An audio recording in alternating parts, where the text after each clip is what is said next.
Hayırlı günler. Biz Иске Татар бестесінде узачак Сүмбіле бейрамына бағышланған матбуғат ұшырашуына жиылдық. Мен қонақларымызны тәқдим етем. Атауллина Гүлнара Элдосқызы, тарихи мұхит муниципаль бюджет учреждениесі жетекшісі орынбасары. Шакирова Лейла Меңнемоллақызы, тарихи мұхит муниципаль бюджет учреждениесі білгіші. Һәм Менғалиева Ирке Расихқызы, Апош Татар балалар театр студиясы шәкірті. Бірінші сұрау Гүлнара Элдосовна сізге. Менә бу узачак бәйрәм хакында безгә сөйләп китсәгез иде. Кайчан булачак бу, кайда һәм нинди максатлар куясыз сез? Хәерле көн.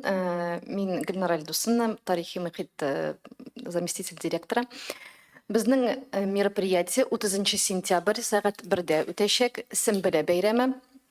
Барыгызны да көтеп калабыз. 2023 ел безнең год национальных культур и традиций дип аталып киткән. Шуңа карап инде без шундый мероприятие үткәрәбез, безнең националь культураны күрсәтергә, безнең тарих мероприятиеларны искә төшерергә. Шуның белән алдагы сценарийны инде безнең Ләйлә Минигуловна сөйли әйбәтләп. Хәерле көн, исәнмесез, хөрмәтле журналистлар. Минем исемем Шакирова Лейла Минимоловна. Гөлнара Элдосовна әйткәнчә, без Иске Татар бистәсендә, бик матур Зәйни Султан скверында, Иске Татар бистәсендә Сөмбелә бәйрәме дигән чара әзерлибез. Бу чара нинди максаттан ни өчен үткәрелә дигән сорау туса, менә мин булайрак дип җавап бирер идем. Миңа бу ел Мирный бистәсендә үткән Сабантуйда катнашырга туры килде, һәм анда безнең рәисебез Рөстәм Нургали улы бик матур фикер әйтте. Саха-Якутия республикасына баргач, мин якут халкының үзләренең гореф-гадәтләренә шул кадәр тугры калулары сокландырды мине ди.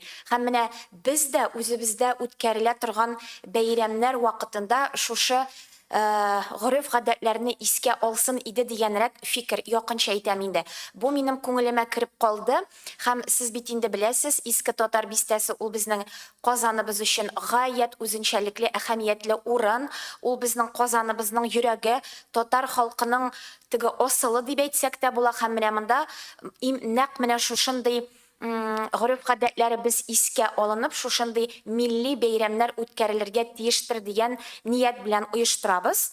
Үзебезнең команда белән дип әйтик, һәм менә Иске Татар бистәсендә Сөмбелә бәйрәмендә сез инде игенче карт, менә эшче һөнәрләрне һәм безнең гомер буе безне игенгә туендырып яшәүче төп көчләребез, җир, су, һава, кояш образлары белән дә очрашачаксыз.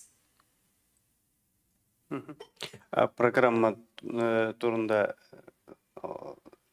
программада нәрсәләр булачак? Менә беренче өлеш бит инде театральләштерелгән. Менә без театральләштерелгән тамаша дип әйтик бит, әйме, беренче программа булайрак булачак. Димәк, иң беренче театральләштерелгән тамаша күрсәтелә. Аннан соң инде безнең җырчыларыбыз чыгачак. Җырчылардан сез Татарстанның халык артисты Миңгол абый Галиевның чыгышын күрә алачаксыз. Менә ул әкренләп кенә әзерләнә, акапелла җырлыйм дип ышандырды инде ул. Чайкала шушы Сөмбелә бит инде ул безнең уңдырышлылык алихәсе, уңдырышлылык ае дигән мәгънәләрне аңлата. Һәм шушы темага багышлап, менә Миңгол абыйдан без аның репертуарында булган иң күркәм җырларын ишетәчәкбез. Иген басулары, иген кырлары турында. Аннан инде тагын алып баручылар һәм җырчылар Казан шәһәр филармониясыннан яшь җырчы, өметле җырчыларыбыз Ясмин, Алсу Валиуллинаны күреп булачак. Һәм тагын менә кояш образында, әгәр дә сез Апош Татар балалар театр студиясе белән таныш икән, аның шулай ук бик өметле яшь артисткасы дип әйтим, шәкерте курыкмыйча Иркә Мингалиеваны да күрәчәксез. Ул безнең чараларда, бу елгы чараларда актив катнашты. Менә без аңа ышанып, шушы кояш образын тапшырдык.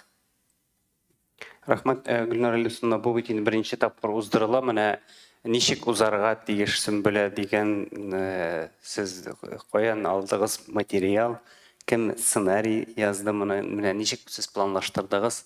Гомумән kimler уздырачак моны? Әлбәттә, безнең Сөмбелә бәйрәме беренче тапкыр үткәрәчәк. Безнең татар бистәсендә премьера була.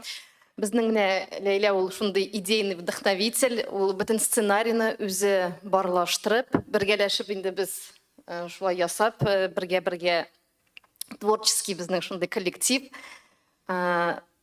Ләйлә әйтте инде безнең рәисебез менә шулай әйткән сүзләрен. Шуның өчен шундый зур бәйрәм татар бистәсен күтәрер өчен, татар халкының националь культурасын үстерер өчен без шундый бәйрәмне үткәрәбез. Барыгызны да көтеп калабыз. Менә кем белә, сезне дә чакырабыз безнең бәйрәмгә.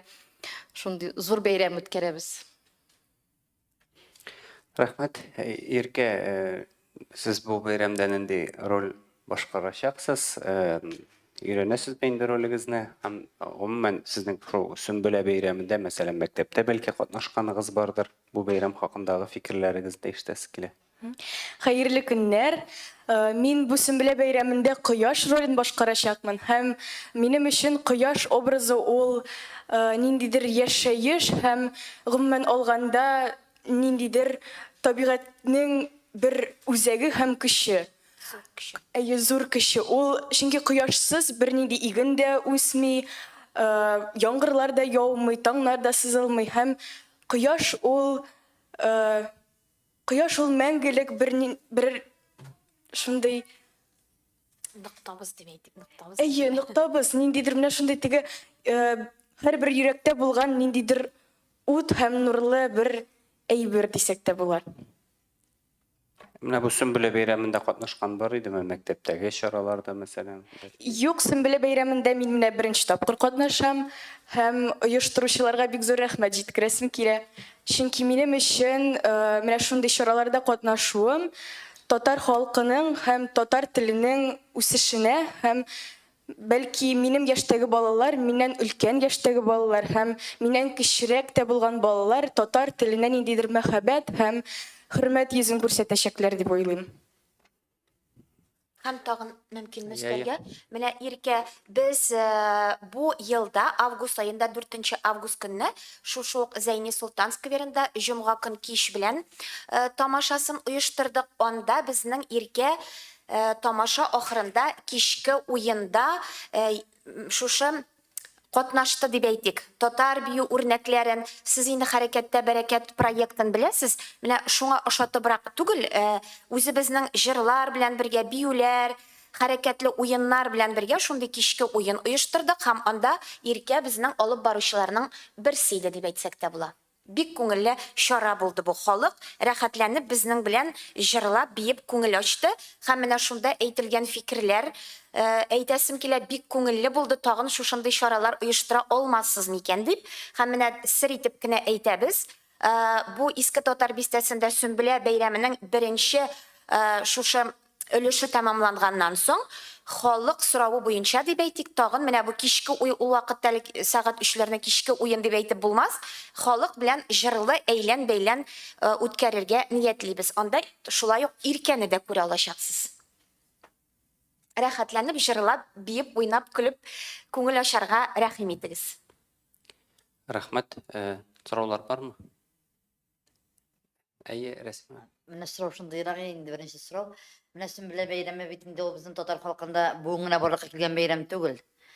Ничә беренче тапкырына үткәрәсез аны? Беренчедән, икенчедән аның дәвамы булачакмы? Нинди алдагы мәсәлән 5 еллыкка нинди планнарыгыз бар?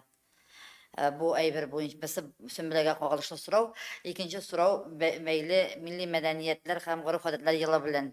Менә әле генә ишеттем, җомга көн кич белән шикелле чарагыз булган икән. Без аны белмичә калдык дип әйтергә кирәк. Нинди чаралар үткәрдегез? Шушы ел үтеп бара бит инде, сентябрь айы. 8-9 ай үткән, нәрсә эшләдегез бу елда? Менә бу тарихи мөхит дигән сезнең оешмагыз дип әйтик. Рәхмәт сорауларыгыз өчен. Менә бу Сөмбелә бәйрәмен сез нишләп беренче тапкыр гына үткәрәсез дисез. Бында әле безнең оешма теге бик яшь дип әйтим һәм менә мин бу оешмага әле бу елның май аеннан гына килеп кушылдым, ләкин аңа кадәр дә эшләнгән эшләр бик күп. Ул хакта Гөлнара Илдусовна сезгә әйтеп китәр. Аларның менә безнең иске татар бистәсендә һәр шимбә сайын бушлай халык өчен кинолар күрсәтелде. Бу проектка инде алар ничә еллар тугры булып калалар. Менә Сөмбелә бәйрәмен шулай бергәләшеп бу елдан үткәрергә дигән ният белән тотындык дип әйтик. Алла бирсә, киләчәктә бергә булып, исән сау булып эшләп, хыялларыбыз бик зурдан, планнарыбыз бик зурдан. Җомга көн кич белән килгәндә, ул да шулай ук яшь проект, аның турында бераз гына фикерләр ишетергә туры килде. Башкачарак, ләкин ул Аяз Гыйләҗевнең әсәрләре минем күңелемдә йөри. Җомга көн кич белән ул безнең халык өчен изге көннәрнең берсе дә бит дини яктан да һәм икенче яктан яллар башланып китүен теге күңелгә бер рәхәтлек бирә торганда көннең берсе бит әле ул. Менә шул уңайдан халыкны күңел ачу максатыннан оештырдык. Һәм инде тагын менә бер теге үзенчәлек дип әйтимме, мин күзәтеп йөрим. Хәзер бит туйларга барабыз, туйларда тамадалар бөтен нәрсә көйләнгән, артык җырлап утырып булмый. Күзәтүләр буенча безнең ише халыкның җырга, моңга күңеле сусаган. Ничә яшьтә анда безнең 60-70 яшьлек апалар да бар иде. Баянчыларыбыз уйнап җибәргәч, дәртләнеп, шул хәтле рәхәтләнеп, сарман буйларын ак чәчәкләр кебек кар яваларга кушылып җырлап утырдылар. Һәм менә бу проектның яшәргә тиешлеген мин аңладым, кирәк икәнлеген халыкка. Чөнки халык каяда булса, бушанырга дөрес аңлагыз, бушану дигән сүзне күңел ачып, менә җан рәхәтлеге табарга тиеш. Мин үзем, минем өчен иске татар бистәсе ул шундый изге бер урын. Менә монда мин Тукайларны да күрәм, ял итеп йөргәндә шушы мөхитне саклап калырга иде. Бу проектлар күбрәк булсын иде. Бездән җитәкчеләр аңласыннар иде, тагын да мөмкинлекләр бирсеннәр иде дигән теләктә проектлар Алла бирсә булачак дип уйлыйбыз. Мин дә кушып җибәрәм. Без әле яшь муниципаль учреждение, алай булса да безнең киләсе елларда Кузнечный фестиваль, чайный фестивальлар үткәрдек. Без ишеткәнсездер инде, булгансыздыр. Быел да без күп мероприятиялар үткәрдек. Ул менә 9 майда без полевой кухня белән салют победы үткәрдек. Аннан татар кино белән бергәләшеп офицеры дигән кинопоказ булды. 1 июньдә без балдай татлы балачак, балалар көненә бәйрәм үткәрдек. 12 июньдә Россия көненә без Станем дигән мероприятие үткәрдек. 29 июньдә безнең Корбан бәйрәменә багышлап бәйрәм үтте шул Зәйни Солтан скверында. 8 июльдә День семьи, любви и верности мероприятиесе үтте.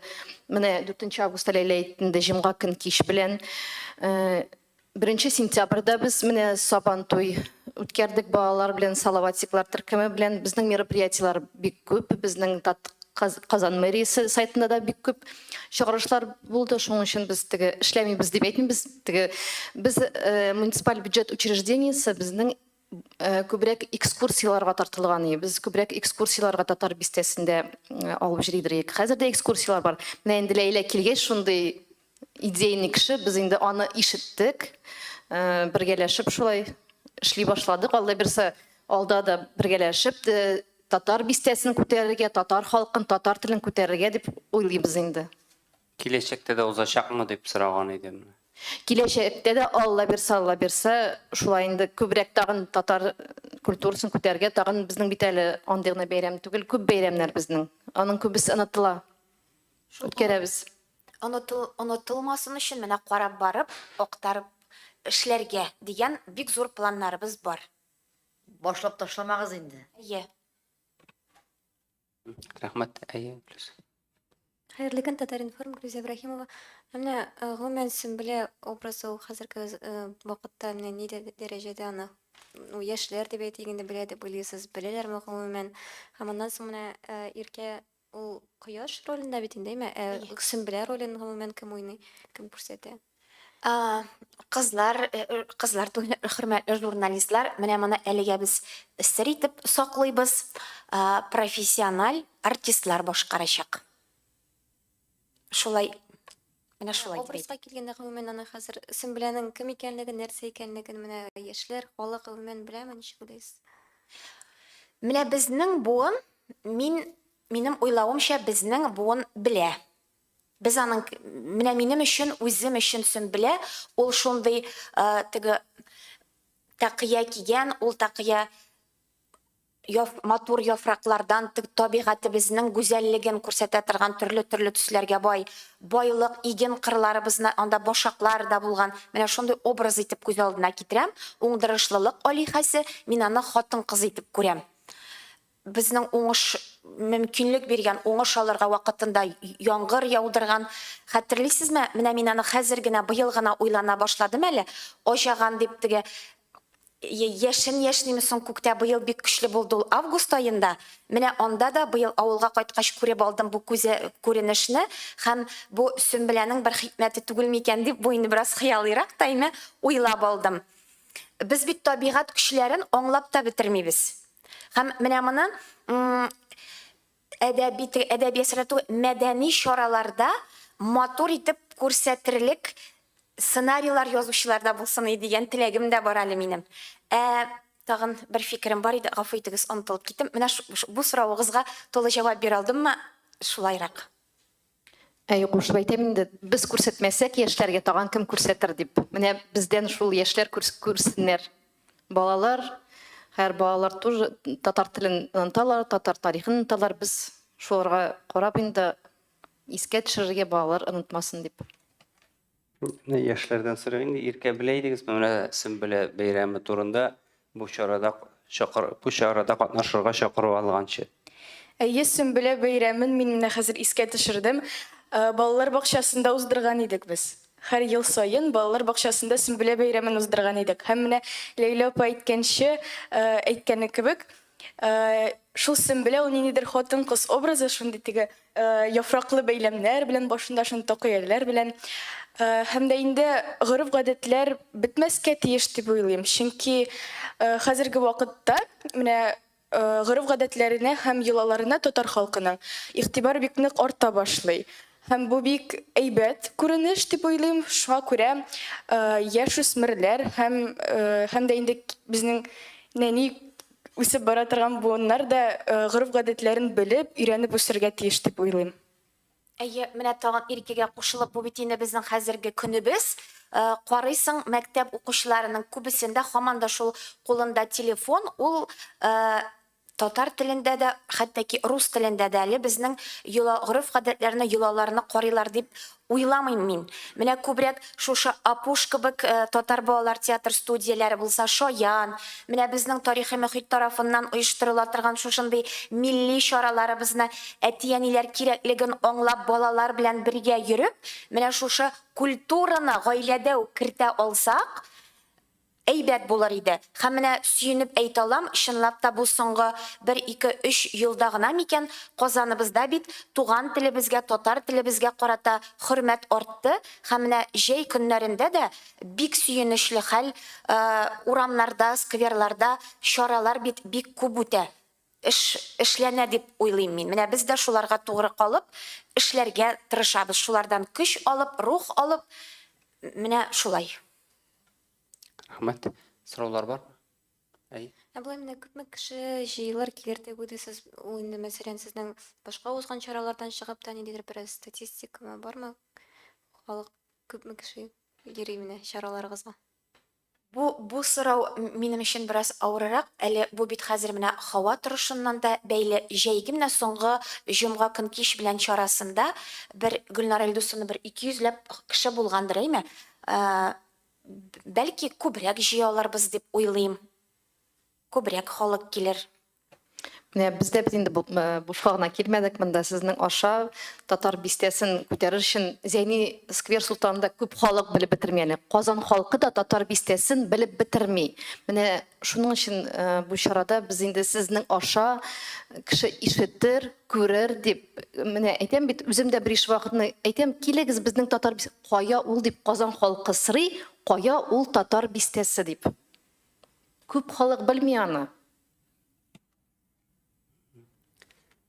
Иркәгә тагын сорау бар иде.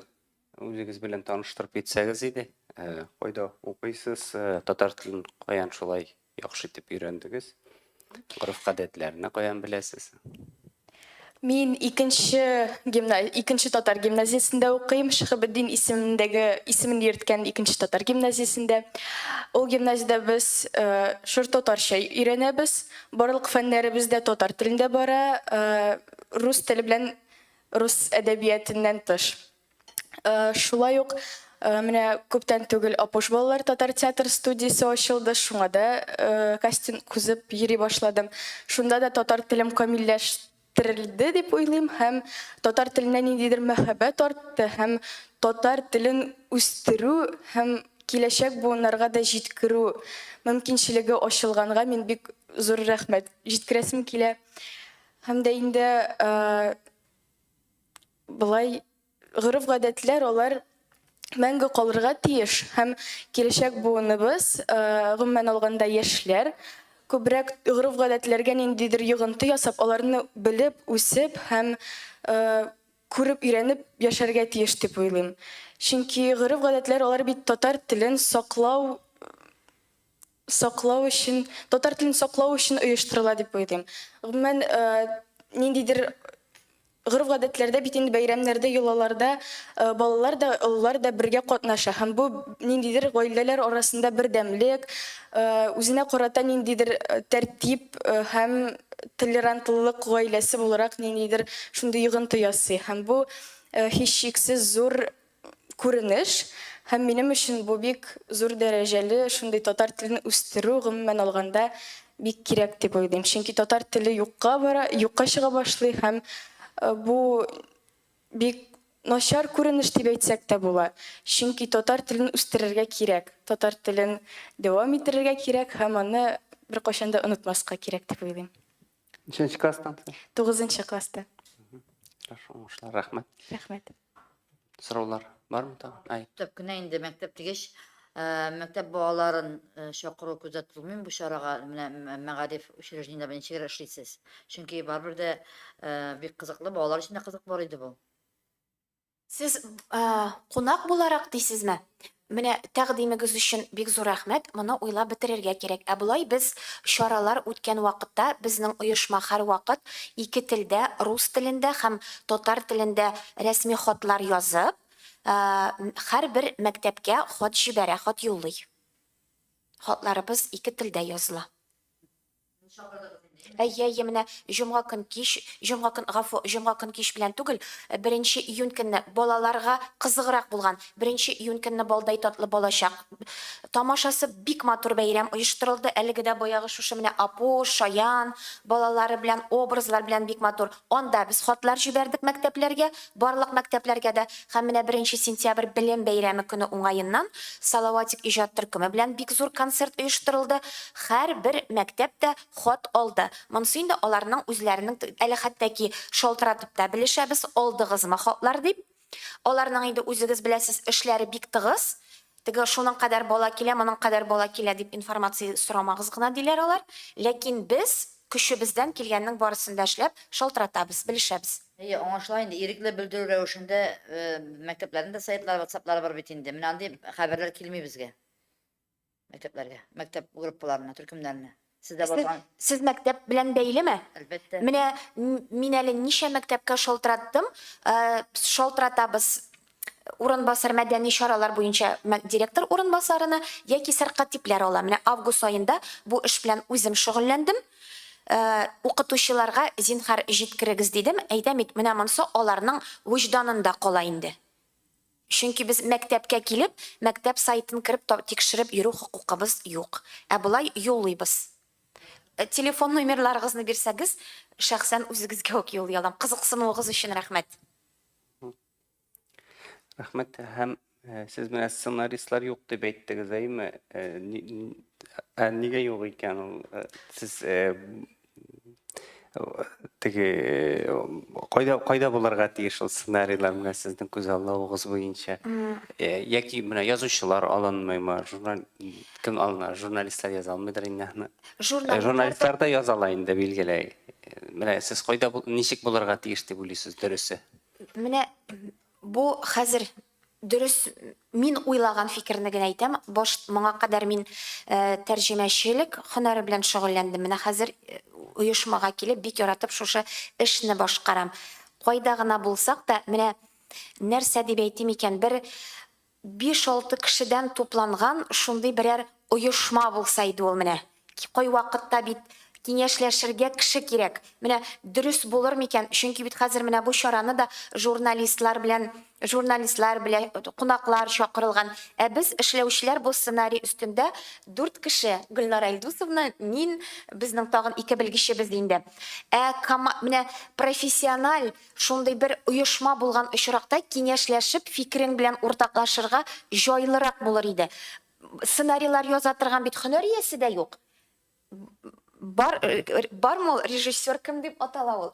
Сценарист. Сценаристлар. Менә татар телендә эшләүче, рус телендә эшләүче, чын теге дөрес менә шулай булса, яхшырак булыр иде. Тәрҗемәчеләр белән шулай ук, сценаристлар белән шулай, менә киңәшләшергә, фикер алышырга. Без бит инде теге юк кына мәсьәлә өчен Камал театрына ук мөрәҗәгать итә алмыйбыз. Менә шундый ниндидер бер оешма булган очракта җайлырак булыр иде дип уйлыйм мин. Бу никадәр мөмкин икән әйтә алмыйм. Фольклор үзәге бар бит безнең. Әллә бу минем менә наданлыгым микән? Фольклор үзәге алар бит нәкъ фольклор бәйрәмнәр белән шөгыльләнергә тиеш, ничек узарга тиешлеген. Менә киләчәктә мөрәҗәгать рәхмәт сезгә. Киләчәктә бергә хезмәттәшлек итүне күз алдында тотабыз. Чөнки бик кызыклы бәйрәмнәребез күп бит, әле үткәрелмәгән, кагылмаган дигәндәй, менә шуларны бергәләп халыкка күрсәтәсе килә, шундый уйлар, планнар бар. Нардуганны уздырасызмы соң алайса? Моны менә башта өйрәнергә кирәк, белергә кирәк. Чираттагы бәйрәм Нардуган инде. Яндарда. Бармы сорауларыгыз? Менә бездә бит инде элек Сөмбелә ул ай атамасы булган дип әйтәләр инде 23-нме, 22-ме августтан 23-ме сентябрьгә кадәррәк вакытта булган. Сез ничек уйлыйсыз, бәлки менә андый тәкъдимнәр менә социаль челтәрләрдә булганы бар, бу сезнең фикерегезне беләсе килеп сорау инде. Татарларга бәлки ай исемнәрен, ай атамаларын татарчага кайтарыргадыр, мәсәлән, сентябрь түгел, Сөмбелә. Сез ничек уйлыйсыз? Мин үзем шәхсән, бу бит һәрбер кешенең фикере, татар теленә минем хөрмәтем чиксез, һәм мин бер дә каршы булмас идем. Бик матур. Сөмбелә көн белән төн тигезләшкән көнне аңлата дип тә менә тарихи мәгълүматларга күз салсак, аннары соң бит әле яучылык бәйрәме дип тә каралган уймы, бу Сөмбеләдән чыгып, әллә никадәр кичкенә йолаларны күрсәтергә була. Яучылык көзге мул уңыш җыеп алынганнан соң, элегелектән татар халкы бит инде кыз ярәшү, менә бу йолаларга да кайтып китә алабыз. Сезнең беренче соравыгыз Сөмбелә сентябрьне, октябрьне анда мәгънәсе буенча карап, тикшереп, булай булса бик матур булыр иде бу. Мин сезнең бу фикерегезне бик хуплыйм. Яхшы. Әйе. Сөмбелә бит инде ул уңыш бәйрәме дип әйтгәндә, уңыш белән бәйле булырга тиеш кебек. Менә сез үзегез әйттегез, аның образы шул ничектер менә яфраклар белән менә шуның белән бәйле, бәлки аның ничектер атрибутикасын үзгәртергә кирәктер, менә ничек уйлыйсыз? Ну, мен күбрәк шул уңыш Моны уйларга кирәк. Менә әйтәм бит, үзем генә, без бит һәрберебез әле башта үзебездән чыгып уйлыйбыз, тарихи мәгълүматларны укып, карап, аңлап, менә минем күз алдымда ул шулайрак. Менә сез әйттегез, сез аңа башка төрлерәк төсмер биреп җибәрдегез, име? Утырып, уйлап, нишәтеп үзгәртергә, моны уйларга кирәк. Мин сезгә менә булай гына дип җавап бирә алмыйм.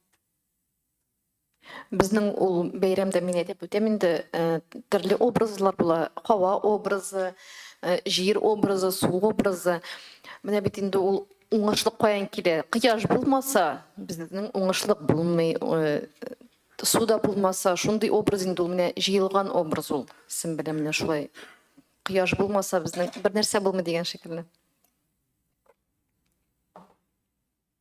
Бошак деген сөз бит инде шуннан чыгып әйтә бер инде. Сүнбел, башак. Яфрак кызы кебек күз алдына килә була инде. Мин яфрак дигәч, менә бу минем күз Иркәдә шул теге яфраклар ниләр белән бәйле дигәч, ул күп кешенең димәк теге аңында шундыйрак форма. бу бәлки без бит хәзер иген кырларыннан читләшкәнрәк халык. Һәм менә бүгенге көндә без күзәтеп йөрибез хәзер табигатьтә шул кадәр матур яфраклар. Менә шул сүнбел читкәрәк китеп башактан. Менә яшьләр бит инде алар, әле без авылда үскән кеше, без иген кырларын теге җитешкән вакытны күреп, менә мин әле аны башак белән күз алдыма китерә алам. Күз ае нәрсәдер барыбер теге гореф гадәтләр сеңеп калган бу балаларга да, ләкин алар күрәләр менә шушы көзге матурлыкны, табигатьне, байлыкны сары кызыл төсләрдә, бәлки ул шуның белән дә бәйледер. Күзәтүләр буенча дип әйтәм. Алар барыбыз да бит инде китап тотып кына утырмыйбыз, төсен белән укып кына. Менә бу шуңа күрсәтү максатыннан сезнең бу тәкъдимнәрегез, нишкәлекләрне мин истә тотам. Рәхмәт бик зур. Рәхмәт. Гөлнар Илдусовна, менә безнең рус телле коллегаларыбызга да мәгълүматны рус телендә җиткерүегезне сорыйлар. Мөмкин булса кыскача гына беренче тапкыр ул хакында русча да әйтсәгез иде. Я заместитель директора МБУ «Историческая среда» Гульнара Ильдусовна. 30 сентября в 13 часов у нас пройдет мероприятие в Стар-Татарской слободе Сэмбеле. Так как в старину все-таки осеннее время года, это как День равноденствия, устраивался праздник в честь сбора урожая. И 2023 год объявлен годом национальных культур и традиций.